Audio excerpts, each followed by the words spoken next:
იმ დღეს სერიალს უყურე რაღაცას ჩავუჯექი 2 სეზონს და მე ვახმოვანებდი და საერთოდ ვერ მივხვდი. არ გახსოვს. მე ვიყავი, რას ვახმოვანებდი, მე ვიყავი მართლა ეს თუ იმდენი რაღაცა არის ხო რა რომ ანუ იმის იქით ვერ ვასწრებდი რა ყურებას მაგის თქმა მინდა რა აი გახმოვანების იქით უკვე რაღაცებს შანსი არ იყო რომ ეგ ყველა მსახიობის გახმოვანების მსახიობის ის არის. რაღაცა სხვას კიდე ჩაუჯდე რა იმდენი იმის მერე გახმოვანების და ყურების მერე რა ცოტა რთული იყო. მეც დამართნია ეგეთი რაღაცა რა მართლა იმიტომ რომ რაღაც ფილმისთვის მიყურებია ჩემი ხმა აშკარად და თავიდან მიყურებია რა ხო კი ამ სახში რომ მივდიოდი ხოლმე ძირითადად არ ვლაპარაკობდი რა ზუსტად ეგრე ვარ მე წიგნებს ვეღარ ვკითხულობ რა ანუ რომ მთელი დღე რო ტექსტებს კითხულობ თან ხა პლანშეტებში ვკითხულობ თუ რაღაცა ხო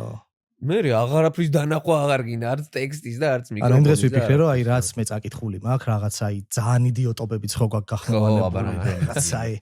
არ დავაკონკრეტებ რომ ვიღაცას არ ეწყინოს მაგრამ ნუ აი იმდენი იდიოტობა გაქვს გახმოვანებული და მაგის წაკითხვას ეხა რაღაცა სხვა რაღაცები რო წამეკითხათ ხო რა სხვა ტიპი ვიქნებოდი თქო მაგას მიფიქრია მაგრამ კი აბარა